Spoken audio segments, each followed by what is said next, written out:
IVM.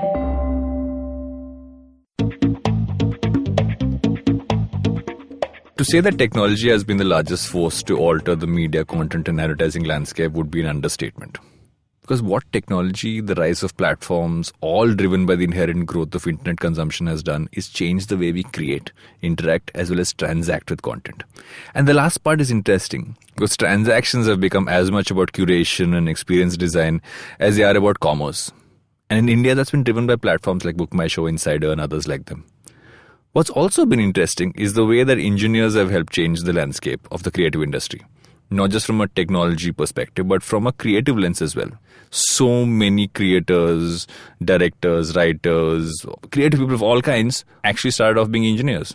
That's why I'm looking forward to my chat with Shreyas Srinivasan today, founder and CEO of Insider.in. I'm Varun Duggirala, co-founder and content chief at The Glitch, and we'll be right back with Advertising is Dead. Hello, it's been another great week on IVM Podcast. If you aren't following us on social media, please make sure you do. We're IVM Podcast on Twitter, Facebook, and Instagram. We've been running this thing for the last few weeks, and we're going to keep doing it. If you're listening to an interesting show that you're enjoying, pause it, take a screenshot, tag us on your Instagram story, and drop us a comment, and we will post that to our own Instagram story.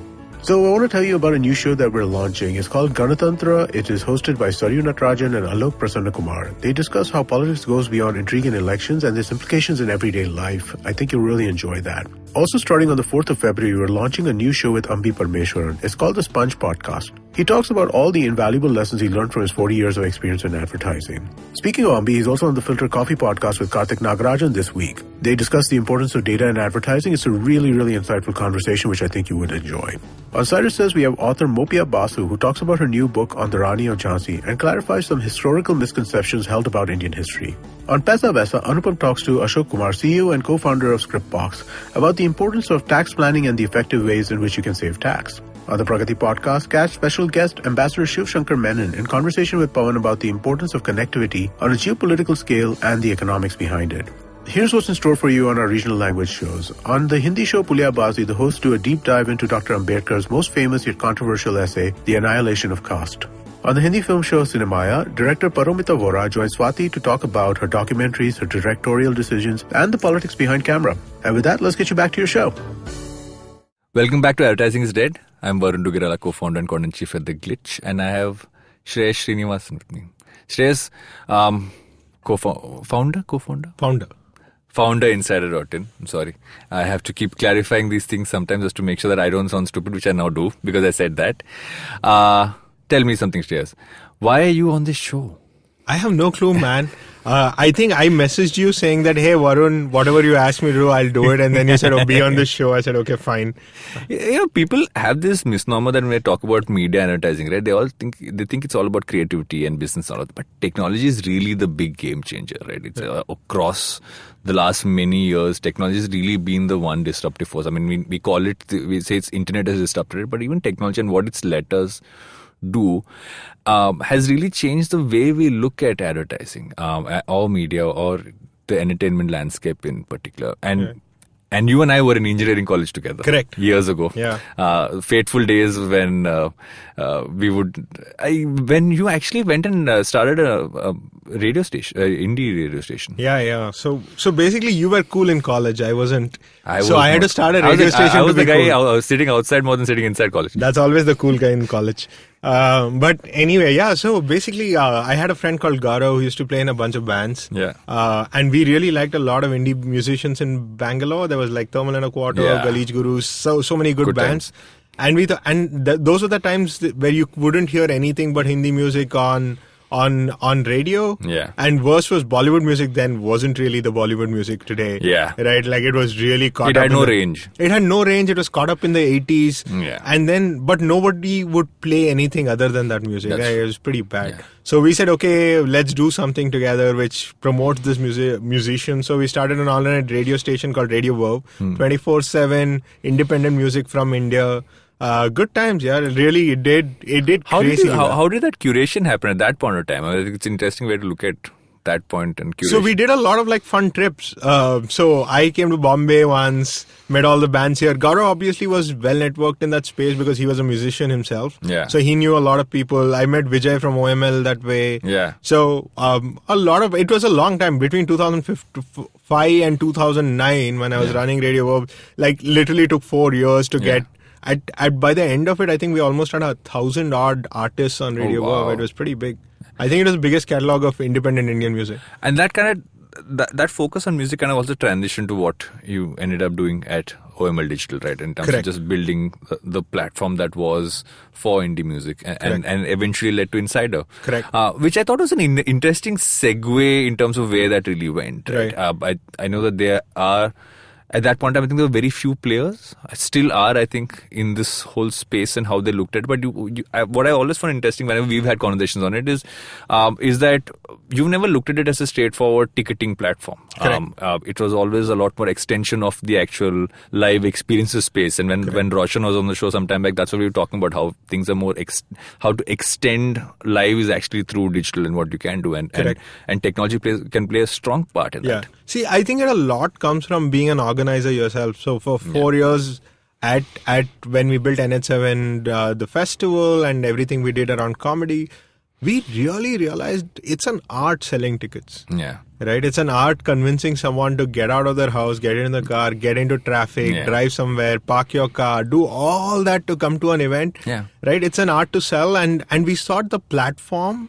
This is the user journey, right? It's actually that. It's correct. Just, in terms of just... And the platform needs to have that kind of nuance, right? It can't be a cut-to-dry platform which does nothing for you, which just facilitates you to purchase. Didn't really work for us as an organizer. So that's why we built it. And I think a lot of that came across because, man, I've been at events where we thought 10,000 people will turn up and no one did. Right? And it's the most disastrous feeling, right? Like, I don't know if I've ever told you the math we had for the first NH7. No. We said... the 50 musicians at NH7, we said, hey, at least each musician has 500 fans, so we'll have 25,000 people at the festival. Right? And you know how many ended up in the first year. So I think a lot of that comes through on the product. In fact, I've been very lucky. I think a lot of perspective on technology, which I already had because I have technology background, got really molded when I did 4 years of media and brands and worked at OML that way, was part of comedy very closely, was part of the YouTube ecosystem very closely. So really gives you a lot of insight on pretty much how audience behavior changes and what audience would connect with. And try to do a bit of that at Insider, And how has that changed? How have you seen audience behavior really change? Because at most times, and the people who actually comment on how audience behavior change are people from a time when it was very straitjacketed, right? The conversation is lesser with people who are actually part of the new experience. How has it changed? I think it's changed because what used to be really important for optimization, right? Used to be some sort of validation, discovery, something. Now, like pretty much everyone just needs to optimize for attention. Because that's the most, that's the quantity which is least available today.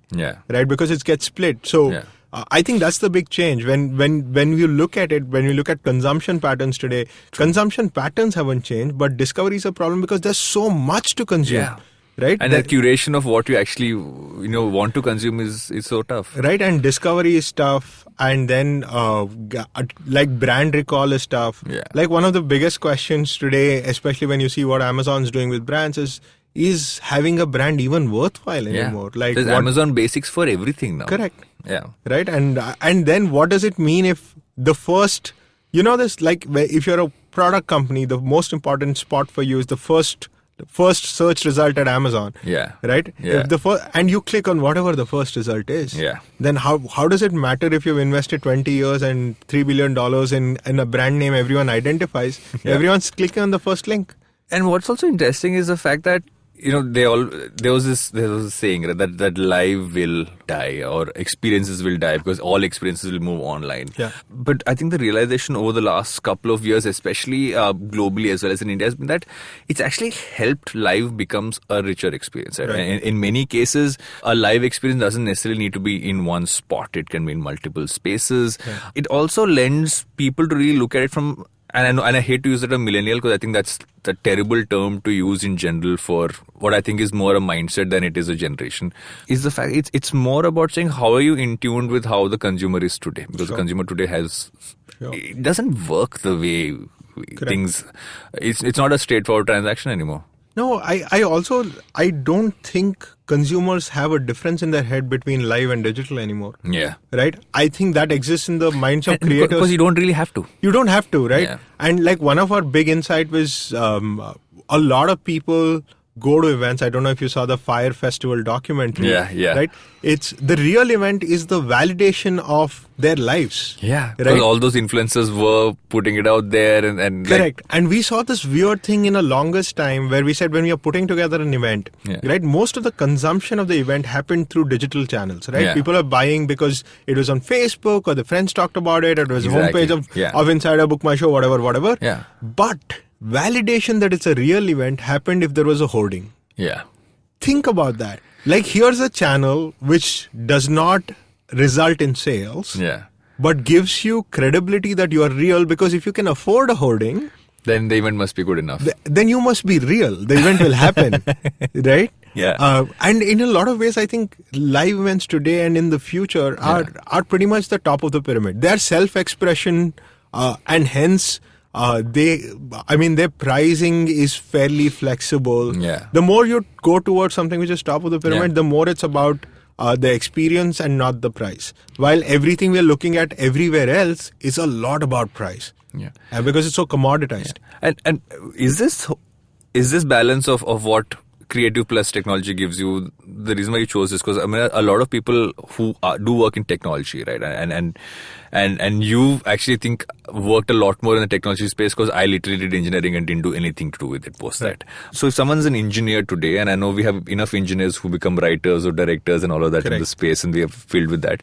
But also people who work in technology who want to work in the creative space but yet stay rooted in technology. Yeah. What are the avenues that they have? Because I think a lot of people don't realize the avenues that you have. It's crazy the number of things they can actually do. Correct.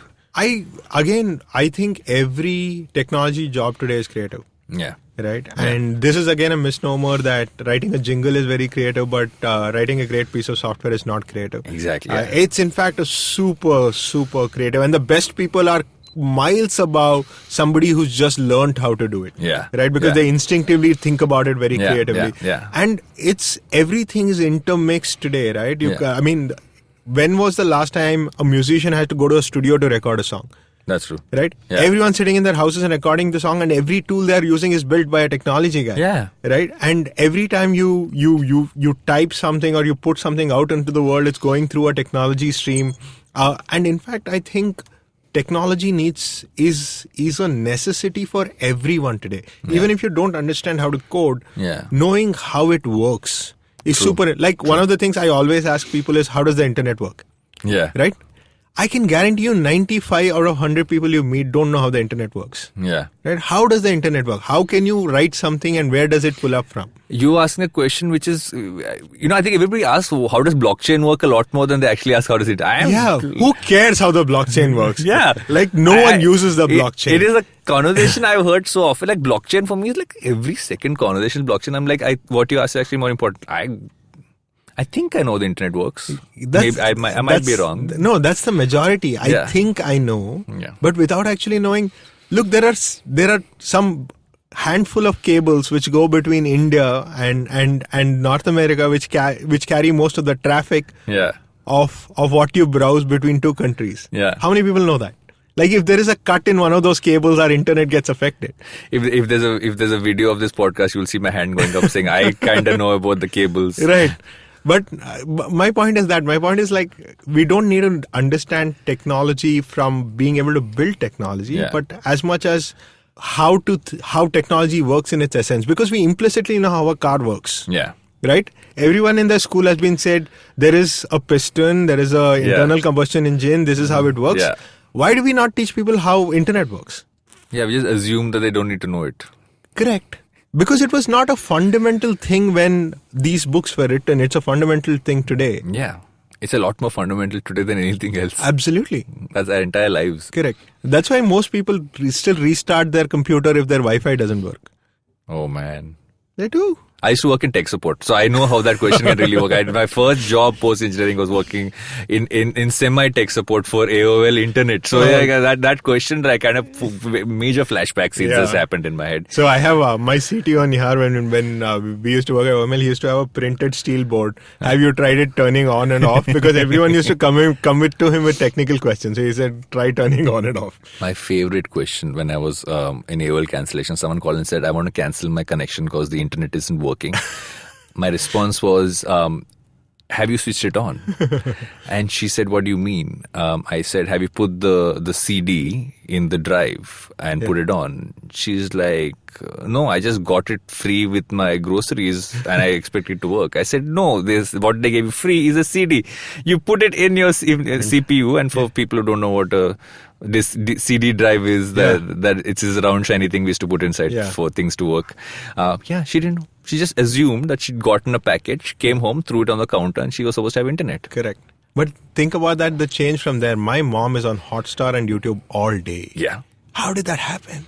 You talk about my grandmother, and my grandmother was listening recently, right? And she's 86. And she figured a way to stream a video from an iPad through an Apple TV onto the screen.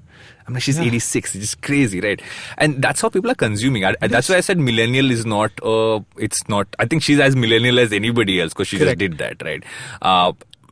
And keeping that in mind, what I found interesting, and I know there were a bunch of things we were going to discuss, but what I found most interesting is the conversation we just had before we started recording, which is what you at Inside are really doing, which I think is an interesting elevation of what digital and events and taking passive into active in that sense. And I want you to talk about it. I think you explained it really well. Okay. So at Insider, we've launched something called Play It Live on Insider. Yeah. We calling this bunch of events digital events. Yeah. Right? The whole idea with the great thing about events is this sense of connection you have and this sense of discovery you have. Yeah. And I think a lot of that is doable today online. Yeah. Or it's in early places of being able to do it online. Yeah. And being an organizer, I also feel like there is a bunch of challenges organizers face in India, which I think we as a platform can help by building a digital product which allows events to transcend the day the physical event happens. I think the day the physical event happens is not going to go away, right? That's going to be... You want to be there to feel it. Correct. That's going to be your pillar, right? And you build a lot of things around it. So we built a really... hopefully successful, interesting platform, which is a bi-directional video platform, where not only can you consume a live stream, you can interact with the live stream, and the live stream changes depending on the interactions you do with it. For instance, yesterday we did a comedy show where there's so open mic is a huge trend across India where young upcoming stand-ups go to an open mic to play, and typically the biggest open mic in India is about 24 people. So yesterday we did a concept called an open mic on Insider, played on Live Insider, where there are 3 comics. They do a piece 2.5 minutes each. There is a digital audience which then votes which comic they like the most. Right? And it's real time. And then the comic who got the most number of votes, and it's a fairly weighted system, wins 10,000 rupees. Right? And we had about 700 people on it, which makes it the biggest open mic in India on the first day we launched. But I think there is a lot of videos moving, especially live video, and to some extent canned video is moving to a format which is more involving of people. Because you always think of video as a fairly passive consumption platform, which is good, right? Which is the majority use case. But there is a really interesting use case to make it an active experience, and it plays really well into events. Right? So we are trying to build this new category of events which we call digital events and participatory events, where the user has to participate for the event to happen. And that's so exciting from a content creator perspective, right? Because till now there was, and obviously there has been live for a while. There has been, a way to interact back and forth. But this almost adds a layer of saying what you could actually do at an event. And we always talked about surround. We always talked about surround as being the core thing you would do around a piece of content or an event, an event's arc, piece of content, and extend it from there. But in this way, you're kind of blending all that in. So if tomorrow, if I'm a content creator, then I can actually turn around and think of like 50 different ways in which we can really use something like this. Like we came up with 10, we were sitting. We were just sitting up just before this, and we like 10 different things. And I want to talk about how that impacts, how brands look at life now. Yeah. And how that will also impact the way brands, creators, everyone looks at it. But before that, I want to go in for a break, and we'll be right back with Advertising is Dead. Who said healthy food is boring? Who said raw veggies is just salads? Who said eating fats makes you fat? Look forward to my recommendations on healthy food and exercise hacks on the Kinetic Living podcast with me, Coach Urmi, every Wednesday on the IVM app, website, and anywhere you get your podcast from.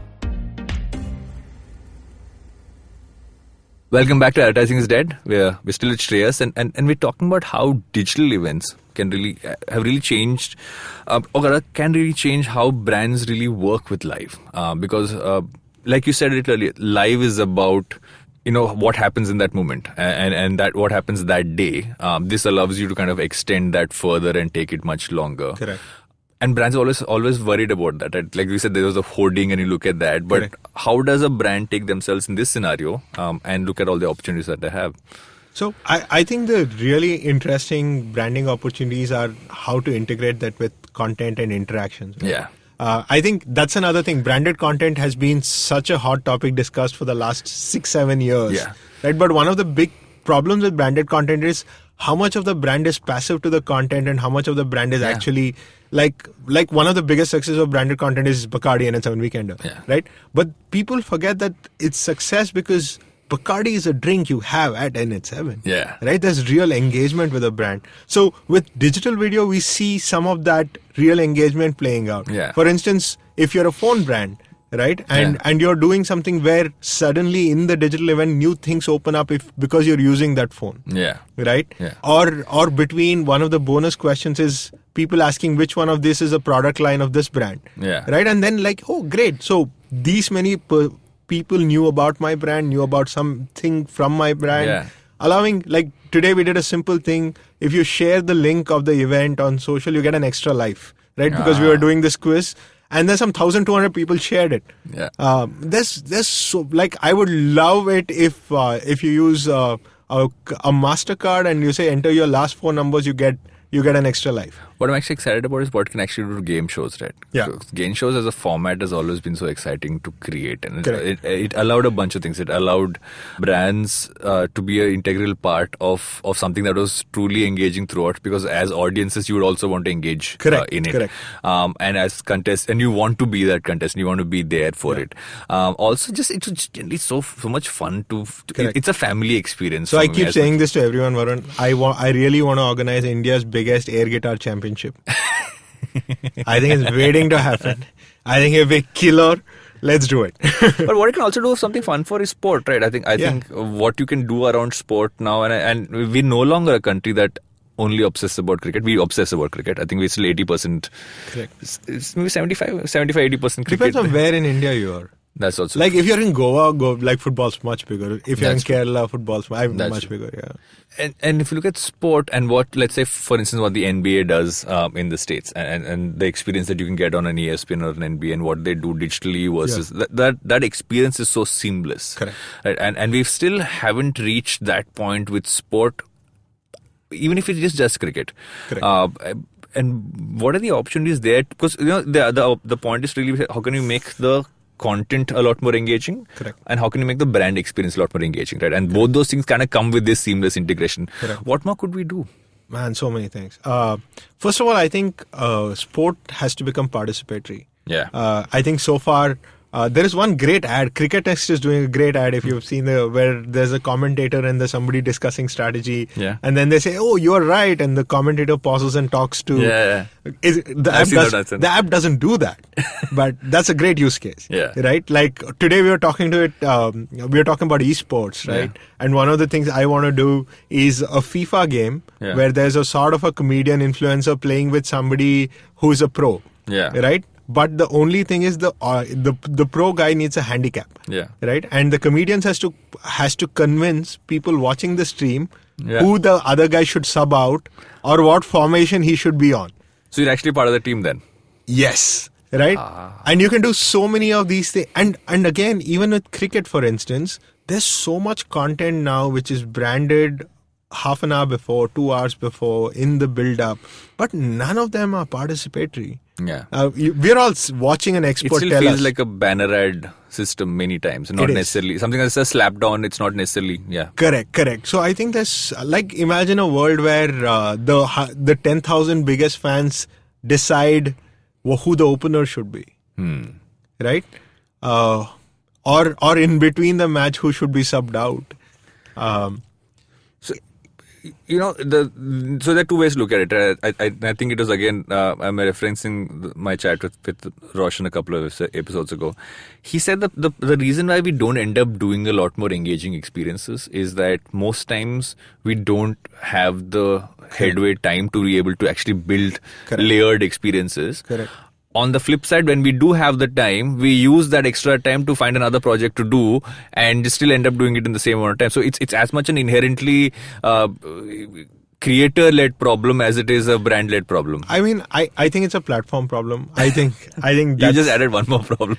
No. I'm saying, 10 years ago, when you said I don't have a website, right? It was a problem because you said, I don't have time for a website. I'm doing those. And then Facebook came and solved that problem, or Twitter came and Instagram came and solved that problem for you. Yeah. It made it easy, Yeah. right? So in our hopes, we are doing that, right? Yeah. We are making it easy for Roshan to do something with spoken on Insider throughout the year, right? Like the storytelling thing we were talking about, where it's a horror story every day, where the audience decide whether you take a knife and stab someone or you take a knife and turn around. Yeah. And then that's spoken, right? That's the brand, and that's the brand we keep alive. And the real world manifestation of that is the festival. Yeah. Right? And that's how, we love working with Roshan and his team.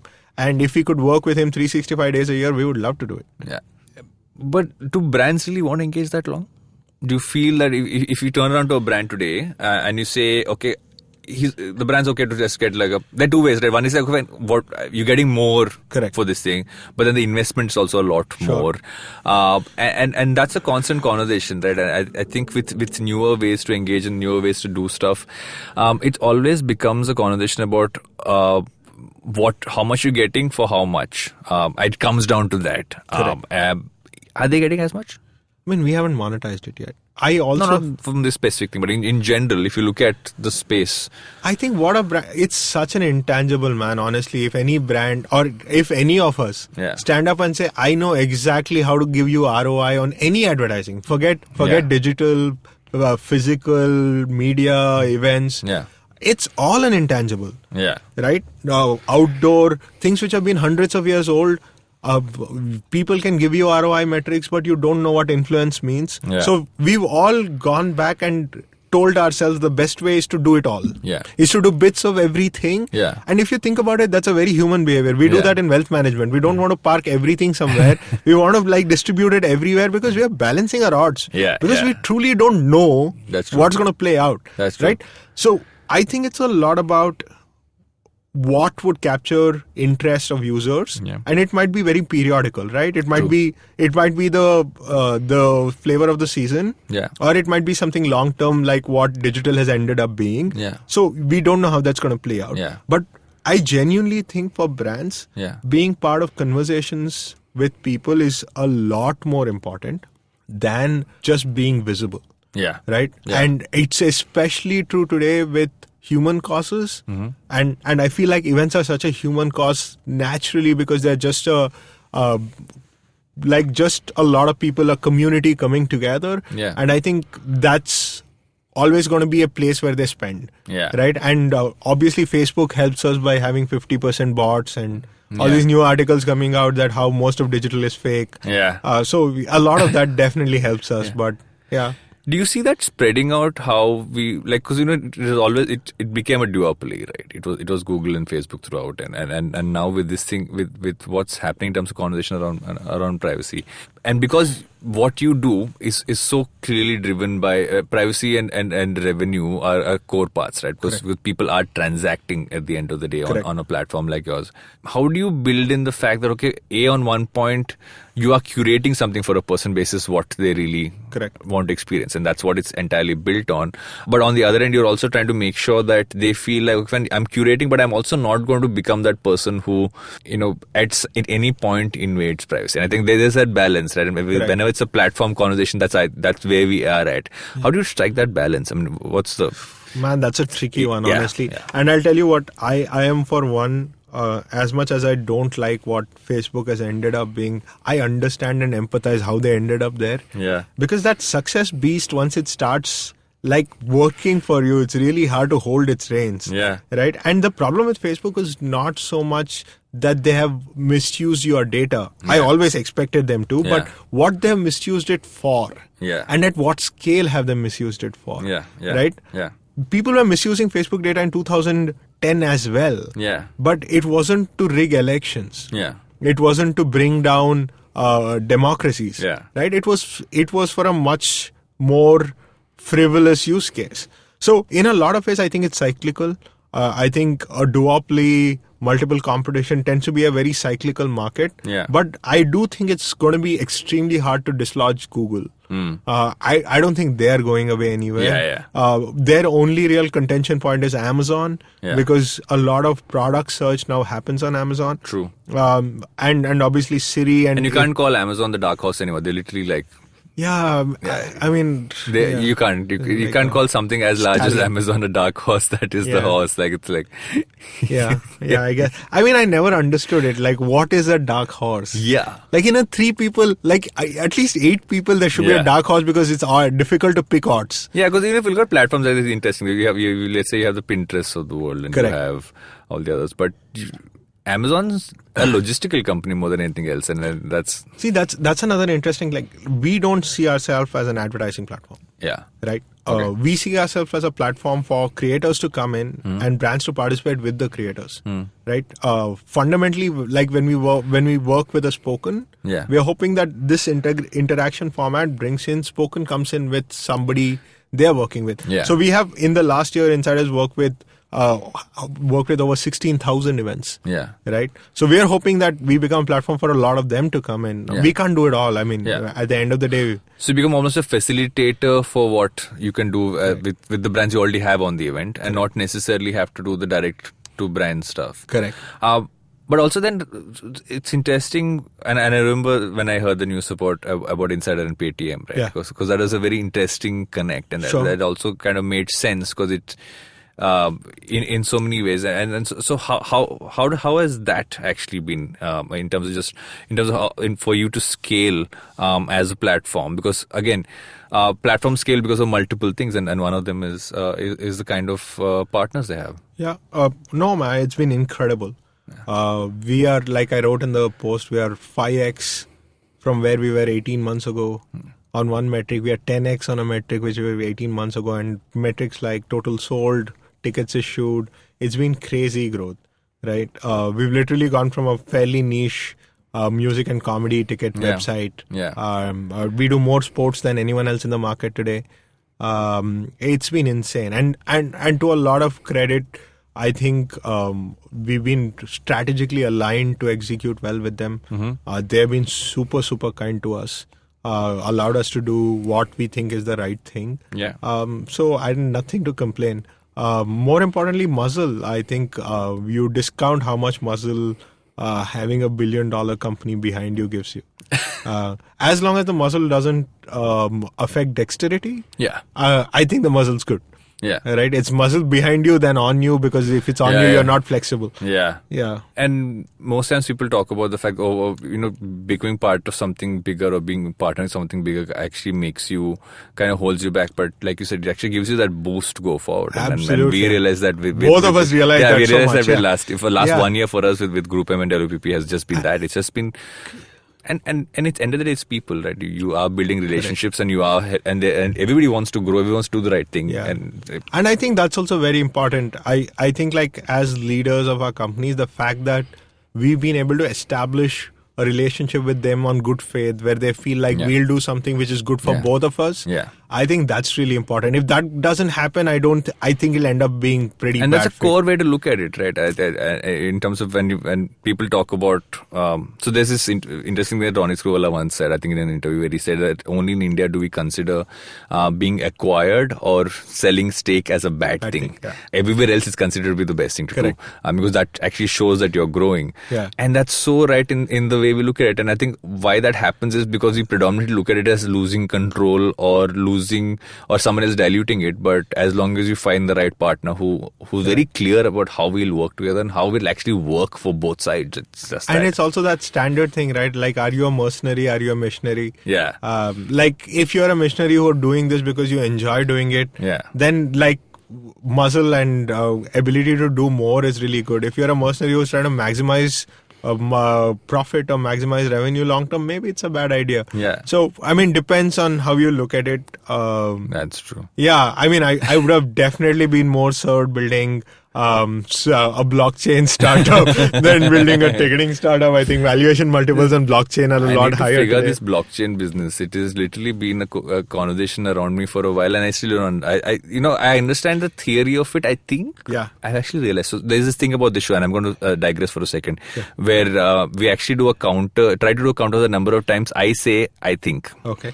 You actually said I think as much as I have. Yeah. If not more. So this is like a double I think episode where we should do a counter of this. At Do you say right also? I say right a lot. Like what happens being the same college. Man, you hardly came to college. That's also true. Yeah. I was in that chaiwala outside college. Yeah. And it's actually, I want to touch upon one thing, right? And I think we didn't expand on that when we initially brought it up. It's about engineers. And the fact that this side of the world has so many engineers. Correct. And I recently was talking to someone who's pursuing it, and he's still, I think, in college, and he said, I want to be a writer. Yeah. And there's so many of them. And people ask, okay, why is that? And there are multiple reasons I would have. I'm sure you can come up with 50 of those. Why is that? Why are they engineers? Why are there so many engineers in the creative space? Oh, that's their parents. I mean, like you were talking about being acquired, right? One of the things, like when the thing came out, my mom was happy because I went from being an entrepreneur to an employee. Yeah.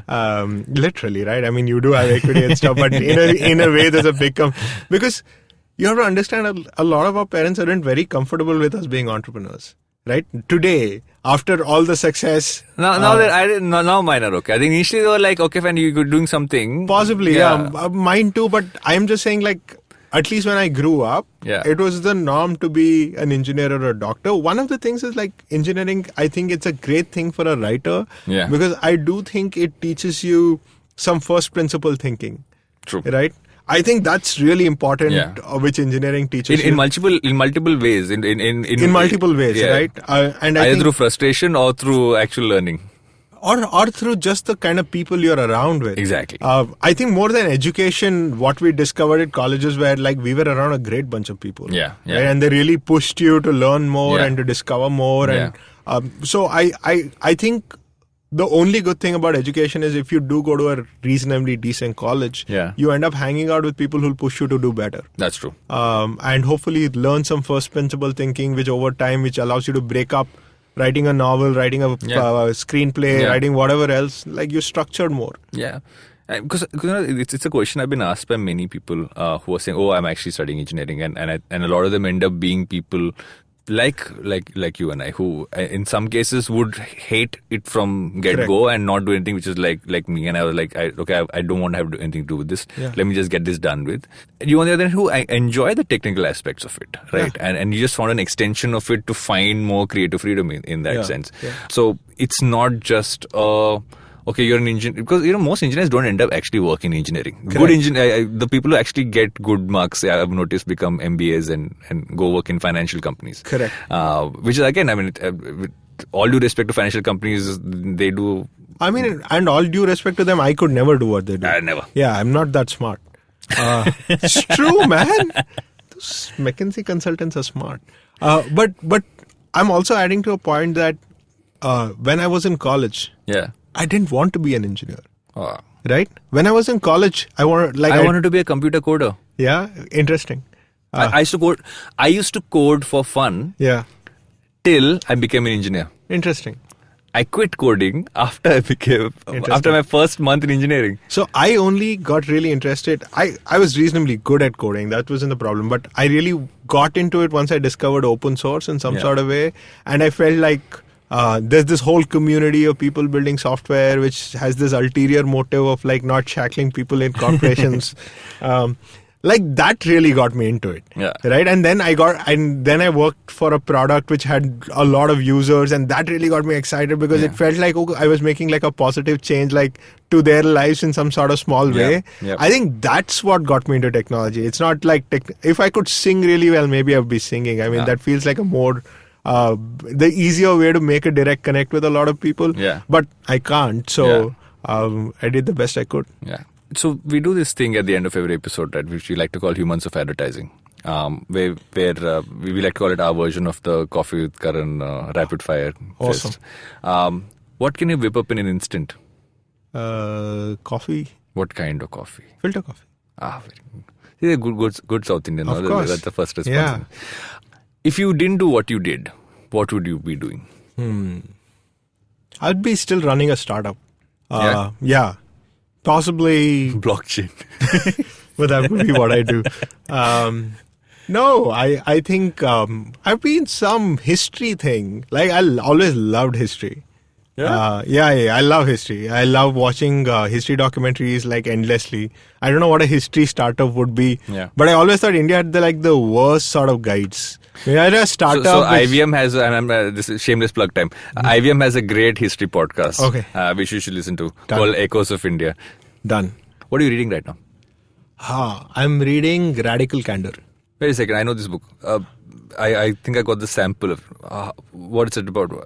I've just started, so I can't summarize the whole book, but it's basically a book which talks about how very straightforward communication and honesty builds the best out of team structures, and how it is better if you're a boss for somebody working with you to protest against your decision aggressively versus hold it back, and for you to defend it with logic and first principles. That makes so much sense. It works like a charm. Ownership, man. I think if you're working with people and they don't have a sense of ownership to push back, you're going to fail. Yeah, pyramids don't work anymore. No, never. That's done. And considering you've had such a strong tie with music over the years, right? What are you listening to right now? Oh, dude, that's a tragedy. I don't listen to music anymore. No? No. What do you listen to then? I don't listen to anything. What are you saying? Yeah. This is a weird thing, and I was just talking about this to my wife as well. Like, I literally go to work, I have a lot of work and meetings and so on and so forth, and then I came back and I read, and I watch Netflix, Amazon sometimes, and I sleep. That's where the problem is. So I realized this, and so I've started doing this one thing, and that's actually what got me into podcasts in the first place, was the fact that I realized that watching something before I go to sleep didn't let me sleep right. But I could listen to something before I go to sleep, and I could sleep fine enough. And I also found this beautiful thing called white noise playlist, which is like the best thing ever. Yeah, I know about it. It's beautiful. So the other thing I've done is I at some point of time decided I hated taking a car every day, so I switched to a bike. Yeah. So I don't end up I used to listen to a lot of music in transit. Yeah. And I don't end up doing that because on a bike I don't want to have music because you get run over. It's not really. It's not safe. So I've ended up actually in the last 2 years not listening to a lot of music. Although I did watch my one of my all-time favorites band Pearl Jam a few months ago in Rockwork tour. That was fairly transformational. So you made up for not listening to all the music. No, I listen to music I already know. It's the sad kind of music. I need to listen to new music. I should. Yeah. Maybe it's my New Year thing. Yeah, that's what we're going to do. Yeah. And on here I opened Sawan, and then they had a bunch of playlists and I clicked on it, but I didn't really like anything. And on that note, that's actually going to be our episode. Thank you so much, Shreyas, for coming down. I know you haven't slept enough, so we're going to send you off and let you go get some rest and some chill time. Maybe listen to some music on the way. I will. I got those new Apple EarPods. Best thing Apple has done in the last decade. It's the best thing. Yeah. So I'm going to do that. All right. Thank you so much. Thanks so much.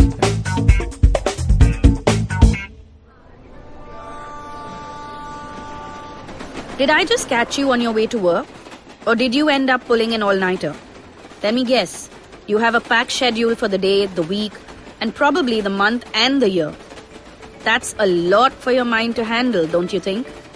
This buzzing chaos also brings tons of negative thoughts. Am I right? Try spinning that bottle in a positive direction with me, Chetna, on the Positively Unlimited podcast, every Monday on IBM Podcasts. It's time to change your life one alphabet at a time.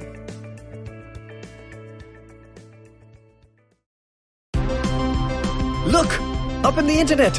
It's a meme! No! It's a cat video! No! It's the Geek Fruit Podcast!